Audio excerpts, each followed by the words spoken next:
You pitched tomorrow, right? How'd you do Tuesday? Did well. Did really well. Gave up a leadoff triple.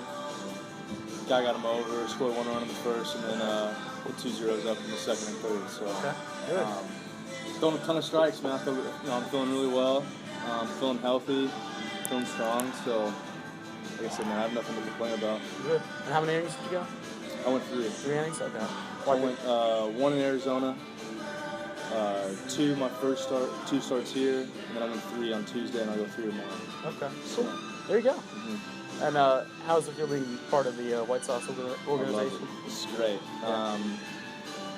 Growing up and always having this dream of playing professional baseball, it's, and having the opportunity now after going to school for 3 years and developing and all that kind of stuff, I'm really blessed to be a part of this organization. The personnel, my teammates, the people there in this organization are great people. I'm glad to be a part of it. That's good. And Dansby and Walker were both drafted in the first round. Mm-hmm. So do you still keep in contact with them? I do. You do? I talk to them every day? Pretty much. That's pretty good. much either through text or whatever. Obviously we stayed together pretty close at school, and we continue to stay together pretty close. So, they're doing really well. Good. And how are they doing? I know Walker got Tommy John surgery a couple days ago. Mm-hmm. So how is he doing from that? He's good. Obviously he's just getting started. Yeah, he's getting started, and he's gonna do some therapy and get back at it real quick. How's Dansby doing? He's good. He's doing really well too. He's just he's in Arizona doing his thing out there, and getting some ABs under his belt before he goes to the next level. So they're doing great. We stay in close contact. Good. For sure. Good, man. And how's the chemistry differ from Vandy and then here? Is it kind of the same, meshing together, or is it kind of different? It definitely is different. At Vandy you have you have the team aspect in both organizations here and at Vandy. Mm-hmm. But here it's more independent. It's obviously your job, so you have certain obligations you have to take care of in order to get yourself ready for your next start. But at Vandy, obviously it's a learning curve. You need to learn certain things. You have to develop a routine, develop mentally and physically, and definitely gears you towards the right things in order to get you ready for this level.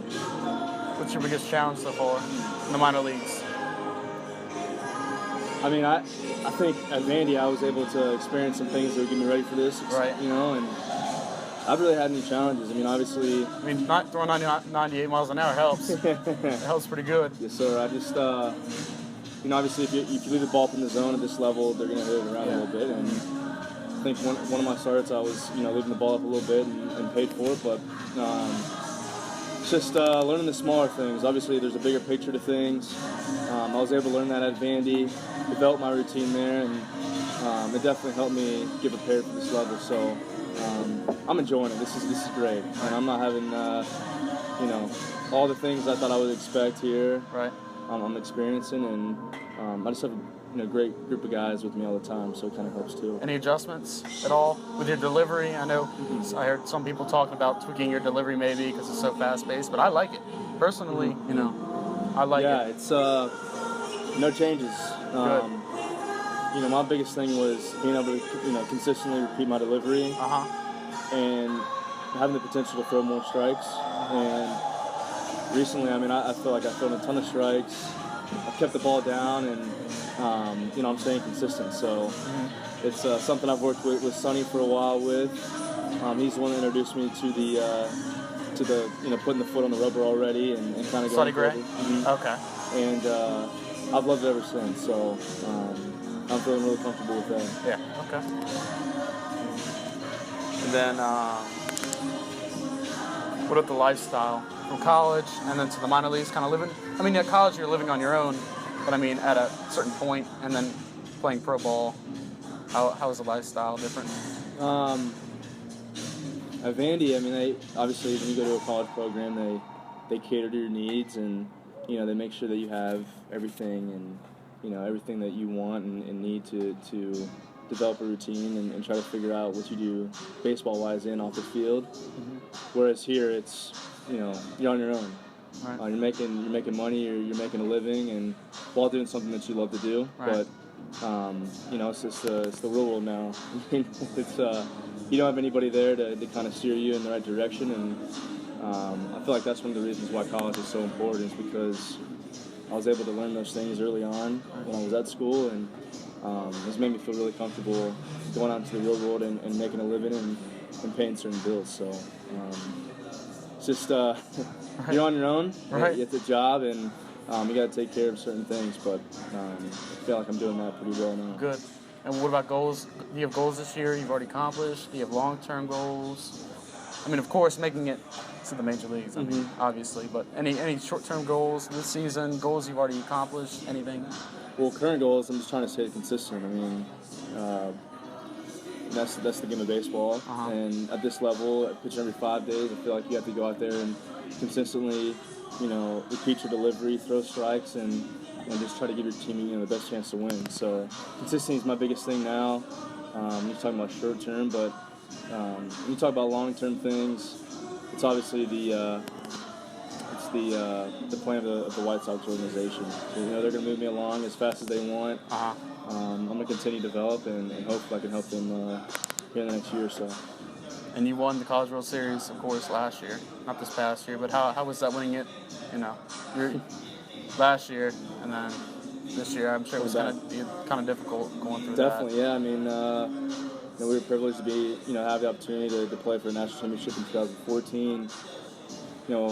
Evidently, we were able to win it, and I feel like it was really good for a lot of the kids on our team because, we had a target on our back the whole year, and we knew we were going to get everybody's best. So, we had to go out there with a little, chip on our shoulder and continue to play well, regardless of the circumstances. So, it was fun. And like I said, talking about the learning curve and trying to figure things out when you go through the college experience, playing in a winning culture and playing some of the best baseball in the country, it helps you put yourself in those situations and have that target on your back and just continue to play good baseball. So I was privileged to be able to have those opportunities, and I feel like it's really helped me develop as a player so far. You still keep in contact with your coach at Vanderbilt? Everyone. Yeah. Vanderbilt's a special place. It's definitely, it's definitely a school that there's not a lot of many of those in the country. It's a place, it's a family, it's a culture, like I said, and definitely a place that I was very blessed to be a part of. Right. And then you were drafted out of high school by the Red Sox. Why not sign? Did you want Vanderbilt? What you thought was more, or were you just not ready to go out kind of on your own? Yeah, there's a couple things. I mean, one, obviously, a lot of kids get caught up in the whole money situation and the big bucks that they're put in front of their face. But I had to put that aside and know that I wasn't ready to do it. I just wasn't mentally and physically. I just wasn't ready to do it, and I needed those 3 years to develop as a player.